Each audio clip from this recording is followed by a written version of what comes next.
वक्फ कानून पर रोक से सुप्रीम कोर्ट का इनकार। केंद्र सरकार से पूछा, क्या हिंदू धार्मिक ट्रस्टों में मुस्लिमों को जगह देंगे? जी हां, केंद्र सरकार के वक्फ संशोधन कानून के खिलाफ सुप्रीम कोर्ट में बुधवार को 2 घंटे तक सुनवाई हुई। इस कानून के खिलाफ 100 से ज्यादा याचिकाएं लगाई गई हैं। सुप्रीम कोर्ट ने इन पर केंद्र से जवाब मांगा है, लेकिन कोर्ट ने कानून के लागू होने पर रोक नहीं लगाई है। सुप्रीम कोर्ट ने वक्फ कानून के विरोध में देश भर में हो रही हिंसा पर चिंता जताई। इस पर एसजी ने कहा कि ऐसा नहीं लगना चाहिए कि हिंसा का इस्तेमाल दबाव डालने के लिए किया जा सकता है। कोर्ट ने कहा कि हम इस पर फैसला करेंगे। सुनवाई के दौरान कपिल सिब्बल ने कहा, वक्फ कानून के तहत बोर्ड में अब हिंदुओं को भी शामिल किया जाएगा। ये अधिकारों का हनन है। इस पर सुप्रीम कोर्ट ने केंद्र से पूछा कि क्या वो मुसलमानों को हिंदू धार्मिक ट्रस्टों का हिस्सा बनने की अनुमति देने को तैयार हैं। हिंदुओं के दान कानून के मुताबिक कोई भी बाहरी बोर्ड का हिस्सा नहीं हो सकता है। सीजेआई संजीव खन्ना और justice PV Sanjay Kumar, justice KV Viswanathan के बेंच मामले पर सुनवाई कर रही है। केंद्र की ओर से सॉलिसिटर जनरल तुषार मेहता पैरवी कर रहे हैं। वहीं कानून के खिलाफ कपिल सिब्बल, राजीव धवन, अभिषेक मनु सिंघवी, सीयू सिंह दलीलें रख रहे हैं। सुप्रीम कोर्ट अब गुरुवार 2 बजे सुनवाई करेगा। सुनवाई में अपीलकर्ताओं ने वक्फ बोर्ड बनाने, पुरानी वक्फ संपत्तियों के रजिस्ट्रेशन, बोर्ड मेंबर्स में गैर मुस्लिम और विवादों के निपटारों को लेकर मुख्य दलीलें दी। बता दें, अपीलकर्ता कपिल सिब्बल ने कहा, हम उस प्रावधान को चुनौती देते हैं जिसमें कहा गया है कि केवल मुसलमान ही वक्फ बना सकते हैं। सरकार कैसे कह सकती है कि केवल वे लोग ही वक्फ बना सकते हैं जो पिछले 5 सालों से इस्लाम को मान रहे हैं। इतना ही नहीं, राज्य कैसे तय कर सकता है कि मैं मुसलमान हूं या नहीं और इसलिए वक्फ बनाने के योग्य हूं। सिब्बल ने कहा, ये इतना आसान नहीं है। वक्फ सैकड़ों साल पहले बनाया गया है। अब ये 300 साल पुरानी संपत्ति की वक्फ डीड मांगेंगे, ये समस्या है। केंद्र की ओर से एसजी तुषार मेहता ने कहा, वक्फ का रजिस्ट्रेशन हमेशा अनिवार्य रहेगा। 1995 के कानून में भी ये जरूरी था।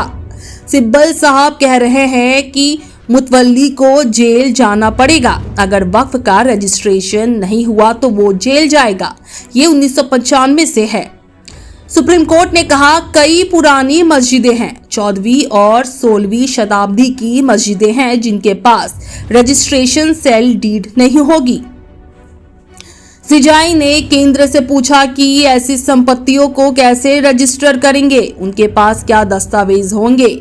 वक्फ बाय यूजर मान्य किया गया है। अगर आप इसे खत्म करते हैं तो समस्या होगी। सिब्बल ने कहा, केवल मुस्लिम ही बोर्ड का हिस्सा हो सकते थे, अब हिंदू भी इसका हिस्सा होंगे। ये अधिकारों का हनन है। आर्टिकल 26 कहता है कि सभी मेंबर्स मुस्लिम होंगे। यहाँ 22 में से 10 मुस्लिम हैं। अब कानून लागू होने के बाद से बिना वक्फ डीड के कोई वक्फ नहीं बनाया जा सकता है। सीजेआई जस्टिस खन्ना ने कहा, इसमें क्या समस्या है? जस्टिस कुमार ने कहा, हमें उदाहरण दीजिए, क्या तिरुपति बोर्ड में भी गैर हिंदू है? सुप्रीम कोर्ट ने केंद्र से पूछा कि क्या वो मुसलमानों को हिंदू धार्मिक ट्रस्टों का हिस्सा बनने की अनुमति देने को तैयार है। हिंदुओं के दान कानून के मुताबिक कोई भी बाहरी बोर्ड का हिस्सा नहीं हो सकता है। वक्फ प्रॉपर्टी है या नहीं है, इसका फैसला अदालत को क्यों नहीं करने देते। बता दें, संसद से 4 अप्रैल को पारित हुए वक्फ संशोधन बिल को 5 अप्रैल को राष्ट्रपति की मंजूरी मिली थी। सरकार ने 8 अप्रैल से अधिनियम के लागू होने की अधिसूचना जारी की। तब से इसका लगातार विरोध हो रहा है। Bureau report, super news 24। देखिए, हम लोगों ने अखिल भारत जो हिंदू सेना है उसके जो राष्ट्रीय अध्यक्ष विष्णु गुप्ता, उनके तरफ से एप्लीकेशन इंटरवेंशन की है। इस एप्लीकेशन के माध्यम से हम लोगों ने जो वक्फ एक्ट में संशोधन लाया गया है भारत के पार्लियामेंट के द्वारा, उस संशोधन का हम लोग समर्थन करते हैं कि वह संशोधन न्याय सम्मत और संविधान सम्मत है।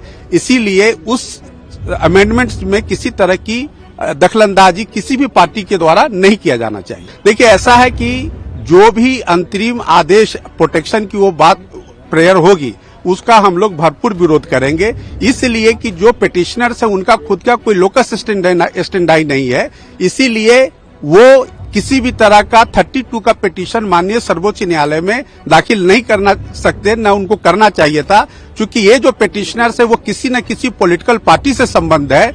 इसमें कुछ पिटिशनर तो राज्य जो पार्लियामेंट के सदस्य हैं, जिन्होंने पार्लियामेंट के सदन पे अपनी बातें कही हैं, जब वहां बहुमत से जब पारित हो जाता है संशोधन का कानून, अब वो सुप्रीम कोर्ट का रुख करते हैं, 32 में पिटीशन फाइल करते हैं।